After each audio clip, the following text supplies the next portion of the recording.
He served as the mayor of New York City for 5 years before making a run for the White House in 2020. He was even on the stage once debating the now Democratic nominee, Kamala Harris. But now he's endorsing Harris for president and thanking President Biden for his decision to drop out. Former New York City mayor and former Democratic presidential candidate Bill de Blasio joining me now. Good to see you. It's been a while. Thank you, Kara. It's so good to be here. Well, this is a place to be right now. It sure is. I mean, the energy and then the excitement is, it's interesting. I mean, things moved quickly, and I want to ask you about that in a minute. But first, I just want to take you back to that debate stage with Kamala Harris. Did you ever think that you would be here right now talking about the fact that she's on the ticket? I think we should really celebrate the fact that, first of all, in America, anything's possible. And second of all, in political life, change of the fastest, most intense type might happen at any point. I would say no is the honest answer. At that point, it really seemed like it would come down to Joe Biden and Bernie Sanders. And to think that then her life turned the way it did, Joe Biden chose her, and then everything that happened with him, and here she is, and she's been magnificent. I think we have to say the last month has been one of the great examples of tremendous political skill, setting the right tone, setting the right message, choosing the right VP candidate. Couldn't have done better. So I think everyone has to tip their caps to her. She's done everything pretty much right. So, you know, Donald Trump and Republicans say, oh, hold on just a second. They are pointing to big cities like New York, like California, and saying, we have a homeless problem. We have an immigration problem. We have rising crime. There is no way that this woman can be president. You know, it's interesting. When Joe Biden was the candidate, unfortunately, those, in my view, those messages were sticking a fair amount. We have to be honest about it. The Democrats were losing altitude, and I think folks felt the pain of what happened with COVID still, the problems with inflation, concerns about the border. That was all real. But the second it changed, those attacks lost some of their currency, honestly. You could see it. It fit with Joe Biden. It doesn't fit with Kamala Harris. In the end, she's able to talk about a vision of where we can go. And that was something, unfortunately, Joe Biden rarely was able to do. Now the attention has come to that, the positive vision. And meanwhile, Trump could have countered with a positive vision, but he seemed to have even gotten more petty, more upset, more disoriented by her appearance on the scene. It hasn't washed away those issues, but it's changed the importance. I mean, crime, thank God, is going down all over the country. The number of folks crossing the border is going down. Things are changing for the better. But I also think it's fair to say it's one hand clapping right now. Kamala Harris is talking about where the country needs to go, and Donald Trump is kind of just complaining and being resentful at this point. I'm going to ask you about immigration in a minute, but do you think the fact that Harris didn't receive any primary votes makes her a weaker candidate against Trump? I think it's fair to say that people go through primaries are strengthened. It builds a muscle, prepares you for the give and take.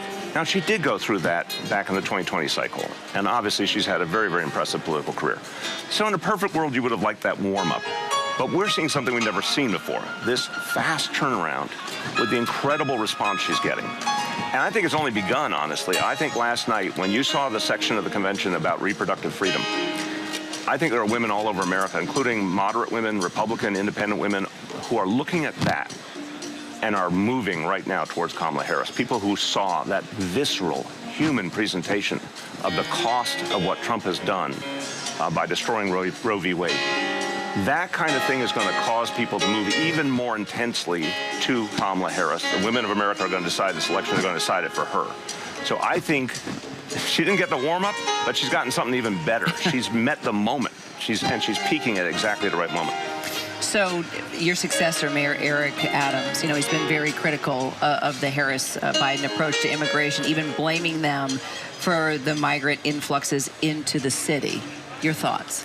Well, look, I know it's a tough job being mayor of New York City, and it has been an extraordinary number of people who went into shelter. Really, in terms of daily life in New York City, you wouldn't know there's a quote-unquote migrant crisis. Because such a big city, we are absorbing folks, and we need, bluntly, a lot more people to do work in New York City. But in terms of folks in shelter, the cost to the city government, it's been real.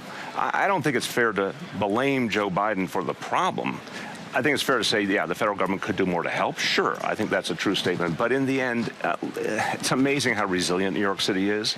And again, the numbers of folks crossing the border are really going down. It's now below the level it was at the end of the Trump administration.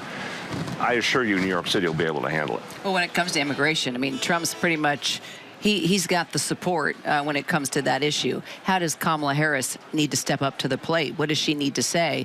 Because clearly it's a huge problem that we're dealing with. Yeah, and look, there was a sense that there was disorder at the border. There was a lack of a clear policy.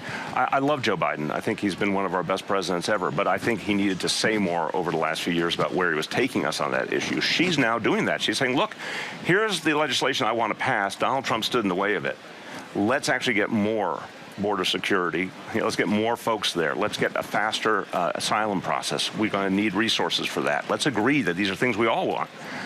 So she's now turned the tables in a good way and say, hey, Republicans, I've got a plan. Come with me. Or offer your own plan, but you can't just, say nothing and expect the people of America to fall for that. I think she's doing that really, really well.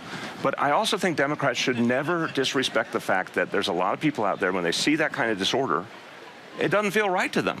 And they want an answer. The difference now is we have a new candidate who's actually providing that answer. So I know you're going to address the crowd, but have you given Kamala Harris any advice? Oh, no, I don't have that pretension. But if she asked me, I'll tell you one thing. She is clearly being herself now. And I think had she done that in 2020, the result might have been different. I think she, many times... Interesting, you don't think she was her authentic self? No, I think she was often advised to compensate for what was assumed to be the way a lot of voters would think about her. And then in the White House, she had to defer to Joe Biden. I think we're seeing the real Kamala Harris now, and she is a powerhouse. And the joyful side of her is really registering with people. The tough side of her as a former prosecutor is registering. I think the reason she's performing so well is that for the first time, she's able to be herself, and she has the courage to do that. And anyone who advised against it before, she's not listening to that anymore. And this is a problem with many, many candidates. It really is, especially, unfortunately, in a country that still is dealing with too much sexism. Women candidates are often told not to be their authentic self. We're seeing the real Kamala Harris, and America likes her. Yeah, it seems like men can say anything, but if women speak their mind, we're right. Bleep. You said it perfectly. It's a different time, that is for sure. Good to see you. Great to see you, Karen. Appreciate you.